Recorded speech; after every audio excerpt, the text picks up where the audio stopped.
Luke chapter 10, verse 25. On one occasion, an expert in the law stood up to test Jesus. Teacher, he asked, what must I do to inherit eternal life? What is written in the law, he replied. How do you read it? He answered, love the Lord your God with all your heart and with all your soul and with all your strength and with all your mind, and love your neighbor as yourself. You have answered correctly, Jesus said. Do this and you'll live. But he wanted to justify himself. So he asked Jesus, and who is my neighbor? In reply, Jesus said, a man was going down from Jerusalem to Jericho when he was attacked by robbers. They stripped him of his clothes, beat him, and went away, leaving him half dead. A priest happened to be going down the same road, and when he saw the man, he passed by on the other side. So too, a Levite, when he came to the place and saw him, passed by on the other side. But a Samaritan, as he traveled, came where the man was, and when he saw him, he took pity on him. He went to him and bandaged his wounds, pouring on oil and wine. Then he put the man on his own donkey, brought him to an inn, and took care of him. The next day he took out 2 denarii and gave it to the innkeeper. Look after him, he said, and when I return, I will reimburse you for any extra expenses you may have. Which of these 3 do you think was a neighbor to the man who fell into the hands of the robbers? The expert in the law replied, the one who had mercy on him. Jesus said, go and do likewise. This is the word of the Lord. Thanks be to God. Grab a seat. So this hospitality series, now you're not going to be hearing much from me this morning because we're going to play a video of a talk that I heard earlier this year.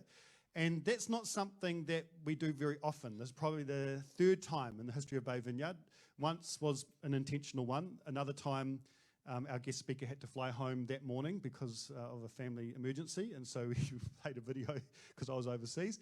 And this morning. So this is a big deal. We don't just trot this out because Harvey's had a big week and what else can we, what can we find?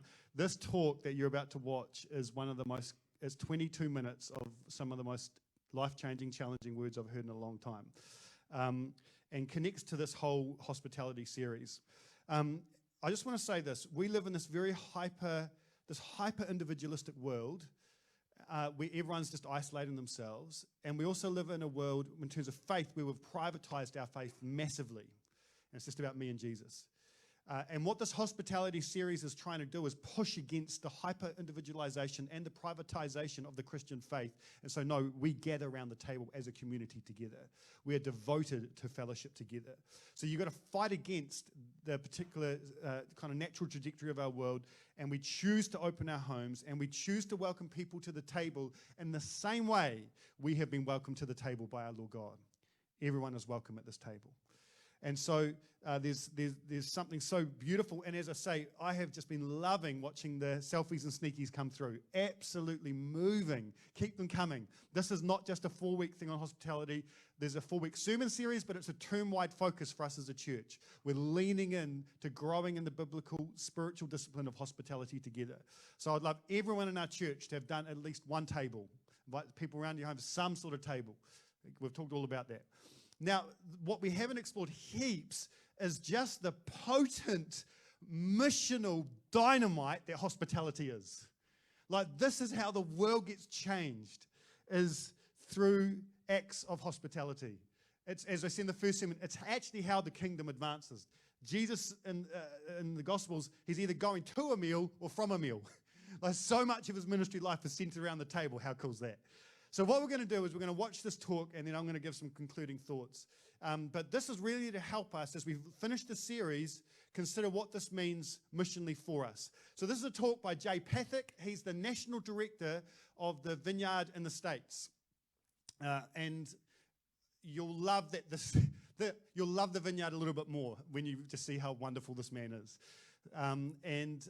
This talk has messed me up, and I'm still eating conviction burgers. And this will be about the 10th time I've watched it. And I'm not looking forward to it, but at least we get to share it together, okay? Ramon, let's hit play. I just want to share a bit of my story with you, because that's really all we have in the end, right? Is the life that we've gotten to live, the things that God has showed us. And I don't know, you might not be like me, but I think most people are like me, in that most of the things I've grown in my life in have not come through like well-reasoned, educated moments. It's come through crisis. Like, things go wrong, and then you have to realize, wait a minute, I got to change something. Is there anybody like that? Okay, and then the rest of you were just too lazy to raise your hand. That's fine. It's totally fine. I get it. I'm just know how this really works. I was radically transformed and saved by Jesus. I was reading the scriptures in my room one night, and I had an encounter with God. I'd been raised in church. I didn't know anybody in church. The only thing I'd known about church is one time I went to a funeral, and when I was in like 6th grade, I remember it vividly because I remember asking my mom, why is there a naked man hanging on the wall? Some of you are like, what kind of church was that? It was, if you didn't think that all the way through, that was Jesus.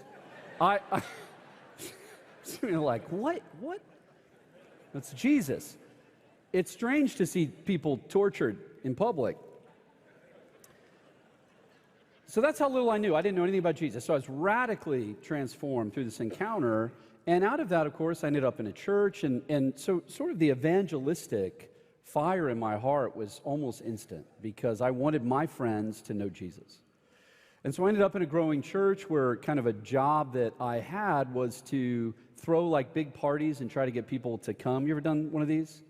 Like we'll do a concert or something, we get people to come, and then, you know, you get all your friends to bring friends, and then you try to Jesus them. You know what I mean? You kind of trick them, and then you, Jesus. So that's what I did for a living. That's a job. And I had just done one of these where we'd set it up where it was going to be like 2,000 people, and, you know, we've done radio and all this stuff. And if you've ever run an event like this, you've had this moment where you do everything. Band's there, lights are right, we got like a whole light kit, a big band, we're set up for 2,000 people. And right before we're going to start, it occurs to me, I don't know if anybody's coming. So I just start calling all my friends desperately, like, please bring your friends, whatever it takes. I am going to be fired unless humans show up. It's a lot of money. And I think we were set up for a couple thousand, and we had somewhere in the neighborhood of like 108. Like, I don't know if you've been in a room set up for 2,000 with 100 people, and the band is playing as though there's 20,000 people. It's jarringly bad. And I left that room with my friends, just trying to think out what my next job was going to be. And you know, have you ever known that you're in trouble at work, so you just try to avoid people the whole week at work? So I'd done that successfully. But because I was also an intern at this church, I had to do all the stuff nobody else wanted to do. So you end up having these pastoral meetings with like the worst possible scenarios. So I was doing that. I'd done a funeral for a child in the morning. And so I'm thinking I'm going to get fired. I'd just done a funeral, and I was exhausted by the work. And I remember it because that day, it occurred to me as the day was finishing that I had to go home to do a Bible study at my apartment. I'm sure this isn't true for anyone else here, but I think out of all the years I've led a small group in my home, like it's decades now, I think I've looked forward to it exactly 4 times. Like, no more than 4. 4, I rounded up to get to 4. I mean, it's never, like never. But this day was especially bad because I'd had all these other things happening, and I'm super stressed. I'm a failure at my job. I've had this horrible day, and I remember calling my wife and saying, babe, we got to cancel small group. We just can't do it. And she goes, Jay, it's tonight. Like, it's literally tonight, like in a few hours. You can't cancel small group with 3 hours notice. I said, you can. Yeah, I'll show you how easy it is. It's very possible. But she's way more godly than me, so she said, listen, what if we just kind of split the middle? And what if we did a fellowship night while people bring food, we'll hang out. Ever use this trick? Some of you right now have only been to small groups, and you're like, yeah, I remember that happening that one time. That's what was happening. They didn't want to lead it. So I come home. I mean, come on. Are we allowed to tell secrets? Anyway, I come home, And as I pull up, some of you did this to come in here tonight. I pulled up to the house, and I was sitting in my car, like trying to do that thing where I'm like, you can do this. I know you're tired of the humans. You're just going to eat some food. It's going to be fine. So I'm trying to gear myself up. And as I'm walking up to my apartment after having a little session with myself, I notice that people are walking in and out of my apartment. The door's open, and I don't recognize them. And I'm like, this is weird. So I walk into my apartment, and it's full of people I've never seen before. And in between are some people I know. Well, this is strange. I look over, and there's some guy I've never seen playing my guitar. And I walked over, and I went, hey. He goes, hey. I go, that's my guitar. And he looks up, and he goes, oh, you must be Jay. And I went, yep, and that's my guitar. And here's what had happened. My wife, because, again, she's a wonderful person, because people were coming over, she'd pushed a grill outside, and she just casually, as people were coming in from work to come back to their apartment, just casually said, hey, we're going to have some friends over tonight. You should come and hang out. And all the folks in my apartment complex went, okay. So they just filled up our apartment and around. And here's what they said later as we got to know them. They said, we watch people shuffle in and out of your house, your apartment, week after week, and we always wondered, I wonder what that's about. I wonder how I'd get invited to that, because they seem to be having a good time. Okay, if you didn't catch the irony, let me spell it all out for you. Just in case you didn't catch it. My job is to get people into rooms to do Jesus things, right? That's my job. I'm bad at my job. My wife, on a whim, says, you can come hang out. Way more successful, super low dollar amount. Now, that night changed my life and changed my wife's life. Because it occurred to me that I didn't even know the humans that surrounded me. I couldn't pick them out of a lineup. And I don't know if you've had this moment where something happens, you have a crisis, and you go back to read the Bible, and all of a sudden you realize this has been in the Bible the whole time. Like everywhere. And you didn't see it somehow. Have you ever had this experience? So all of a sudden, it's like just in the Bible everywhere, and I'm going, wait a minute, I've made a huge mistake.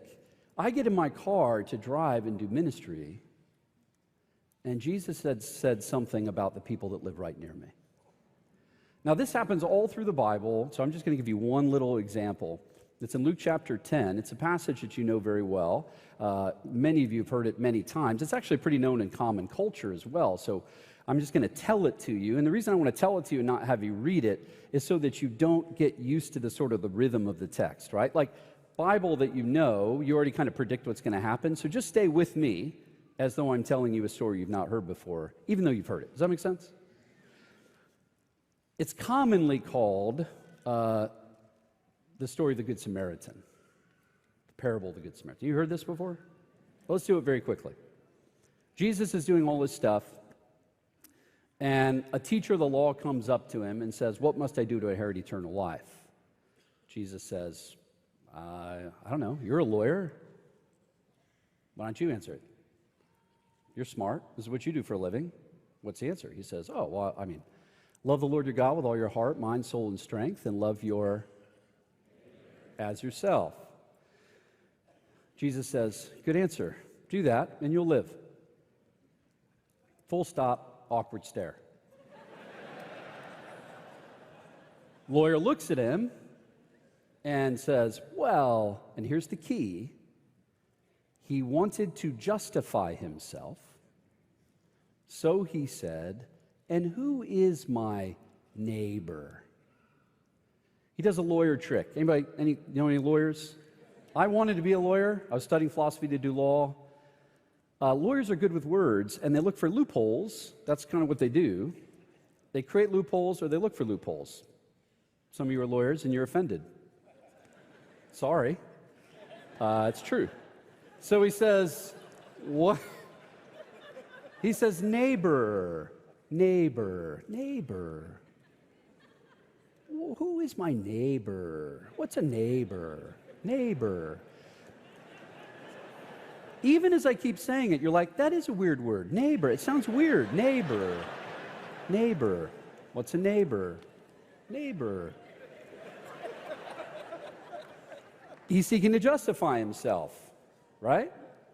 Now, Jesus then tells the story. There's a man beat up on the side of the road. 3 people pass by. The people that should know better, they're good religious types who are supposedly living their lives to serve other people. They pass him right by. They go on the other side.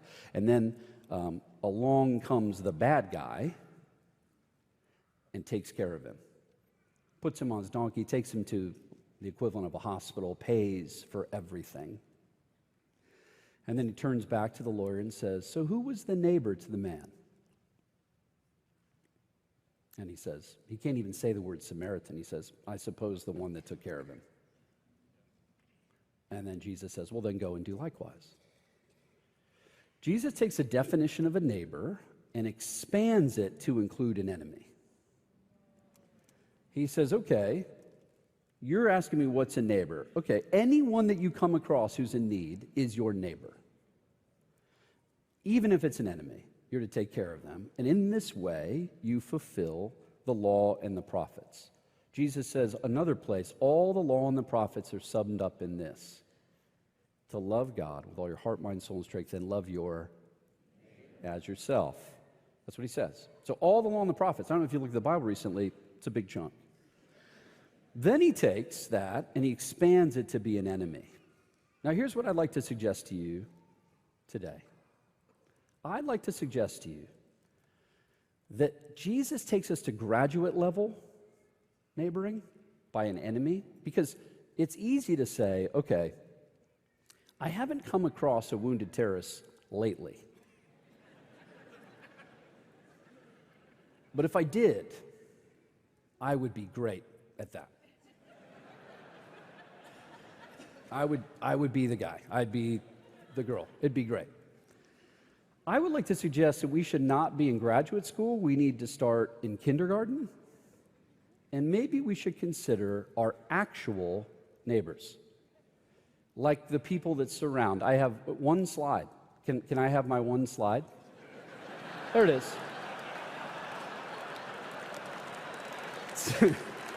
I'm setting a record. This is a pop quiz. Who doesn't love a pop quiz? You don't love a pop quiz. That's who. Okay, here's what I want you to do. You can all do this. You can do this in your mind. You do it on your phone. You do it however you want, okay?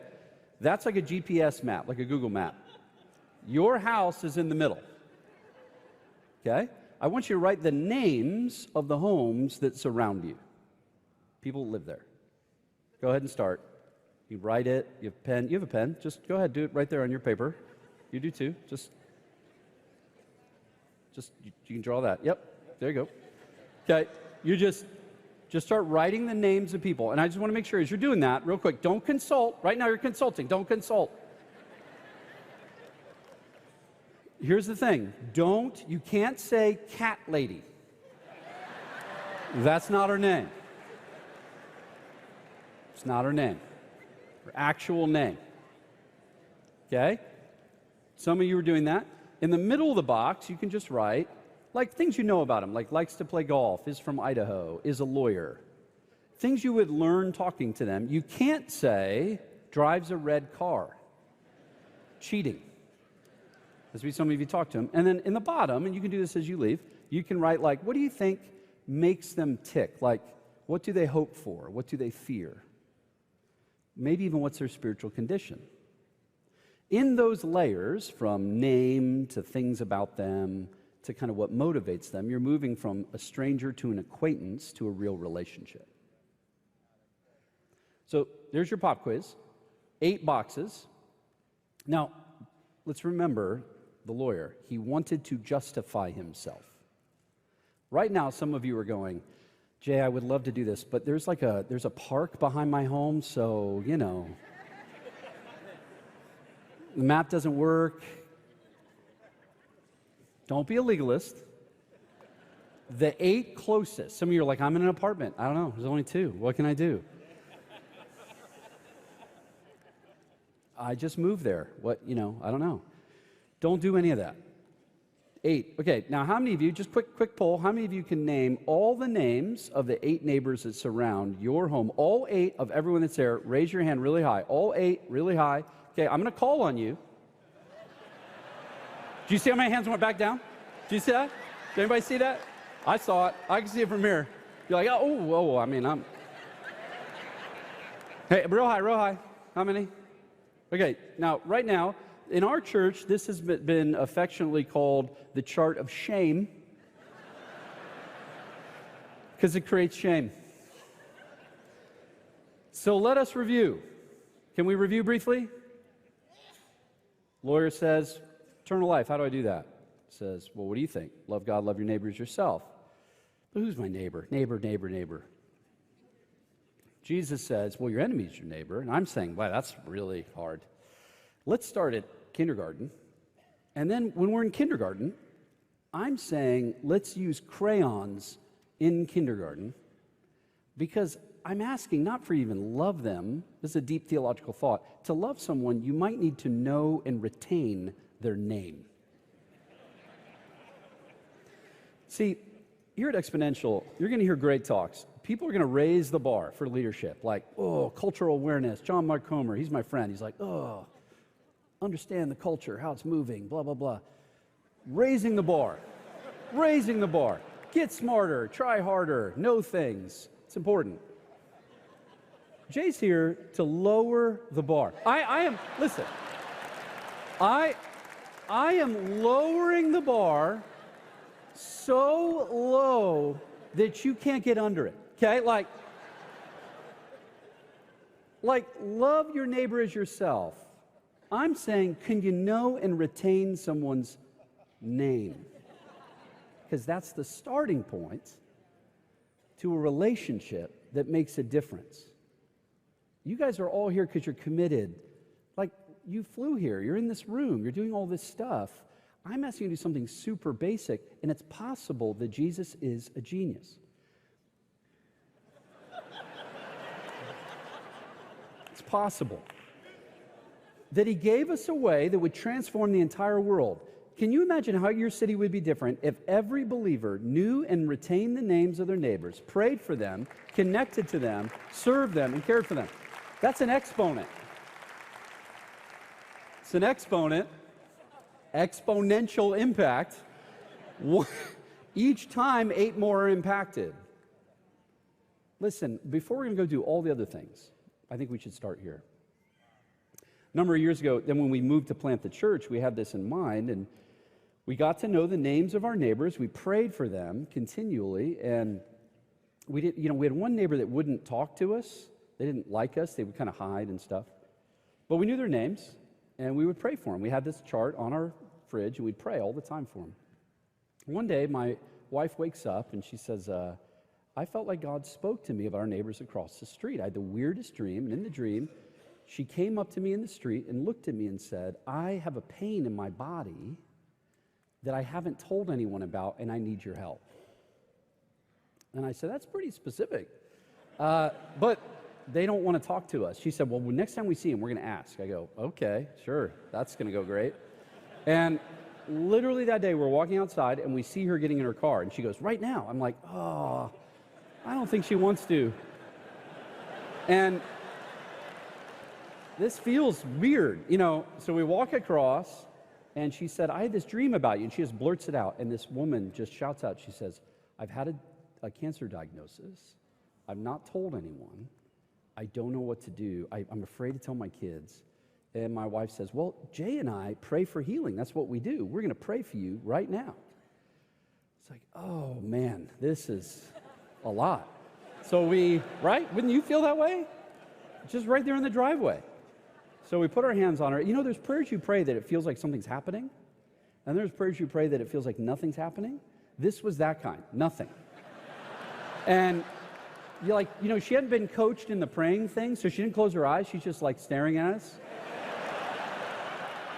Right? Because she's not a church person. She didn't know the rules.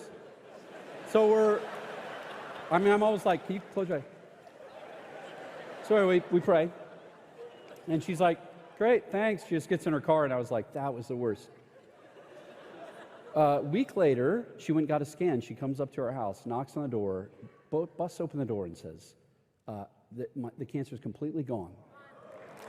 And she, just like this, she says, how do I start to follow Jesus? So now we invite them in. Well, we invite them in, and then both her boys come to Christ. Now, her boys come to Christ, and they're with us, but that's over about 3 years. Then the husband walks over and says, I don't know what you've been doing. You've done this thing with my wife, done this thing with my boys. I just want to be crystal clear. I'm not doing it. I've been around Christians. I don't like you guys. You seem okay. It seems to be helping my family, but I'm out. I said, that's totally fine. He came to watch his third son get baptized. This is 6 years later. And I did an illustration with Cortez, where it's a genocide illustration, so I wouldn't use it, but it works for preaching. I didn't think about that till later, just confession. Where they get there and they don't want to fight, so he burns the boats. You hear that? He burns the boats in the bay, and so then they fight. So it doesn't work. But anyway, so I said, baptism is burning the boats. You cut everything and you say, I'm following Jesus. And this guy's there to watch his son get baptized. And I go to sit down, and we're baptizing people. He walks over to me, and he says, Jay, I think I want to get baptized. And I went, just like this, I go, what? I'd had 6 years of him just being mean, right? And I go, what? He goes, I want to get baptized. I go, why? Wait. The music's playing, you can't tell if you're hearing. And then just like this, tears come down his face. He goes, it's time to burn the boats, man. Okay, listen. I could tell you as many bad stories as that, awkward ones that didn't work. But here's what I want to say, and this is how I finish. I don't think that we're going to bring the exponential impact into the world unless we obey the simplest things Jesus commands us to do. Though your neighbor is in Africa who's in pain and somewhere around the world, and you should care about everything you care about, can you at least start with your neighborhood? Can you start where you are? Because if we turn our neighbor into a metaphor, the metaphoric gospel will change our metaphoric cities. When you have real neighbors that need a life with Jesus Christ, and you have been placed there to love them and serve them and know them and pray for them. Love your neighbors. God bless you. Thank you. Isn't that powerful? Oh, unless Exponential Hunt us down, that's going to be on our YouTube channel. And I'd encourage you to rewatch that talk because I found it incredibly challenging and I think a little bit life-changing in terms of how we're to live our lives. So as we finish, I'd love us to, I'm really proud about Vineyard in terms of like the culture that we've got around not just being hearers of the word, but doers as well. And we talk a lot about the end of the Sermon on the Mount where Jesus says it's about application. It's about the people that hear the word and do the word. They're the people that build their life on the rock. And that counts for your devotional life. That counts for your formation and your character. But this, as we finish this missional life series, this is about living missionally for Jesus, about sharing our lives with others. And I just want to, I love that last story because of the time frames. I just think we want things to happen real quick. But I love that it's 3 years. And then, the kids are getting baptized. And I love that it's 6 years before the dad's finally like, yep. Our church hasn't been going 6 years. 6 years is a long time. But that's just that faithful witness, that faithful presence in the local neighborhood. And so what I would like us to do as we finish this morning, I feel deeply challenged by this. This isn't my natural strength. And again, that hyper-individualization and privatization of faith. I'm introverted, blah, blah, blah. And I've got all, again, that total zinger where it's like the student of the law is like trying to justify himself. Oh man, I just felt so convicted about how much I've justified my life in terms of just living in my little world with my little space. And so I've been deeply challenged by this. And it's interesting, since this, I've had to sit with this since March. This is fresh zinger for you guys, but I've been just chewing on the challenge of this for a long time. But it's beautiful how, like, since then, there's just been organic moments, I think divine moments, where I've got to chat with my actual neighbours in a way that I haven't in the past, just out of left field. Just because I think my heart's opened up a whole lot around just wanting to form a genuine friendship with these folks. And so one of the things, the two things I'd love us to do, one is just practically think about what this can look like between now and Christmas for us in terms of our neighbours. And one of the things with the 100 tables is that we've done a journey where we've actually predominantly been having tables together, but I'd love this to just consider between now and Christmas what it looks like to have at least one table with our neighbours. Have a barbecue, invite them around, see what happens. And if that is a challenge, of course it is, let's just pray that it happens naturally. You know, there's a sense we bump into them or something happens that will foster that moment. And so that's the thing that we're going to do as we finish is actually just spend some time praying for our neighbours. If we don't, like the chart of shame is really full on, and I'm like, so we're going to just lower the bar even further than he lowered it because it was already very low, so it's just an inch off the ground. And this again, just because pastorally I'm like, oh, she eats a lot. Let's shoot for 2. Is that all right? Let's shoot for 2 neighbours between now and Christmas. We can always add houses to the chart, but I'm like, let's start with 2. Is that all right? Let's shoot for 2. So how about we spend some time, and Ramon will stick on some just chill background music. And you can pray with someone else if you want to, or you can just pray on your own. But let's just pray, to spend 3 or 4 minutes just praying for our neighbours.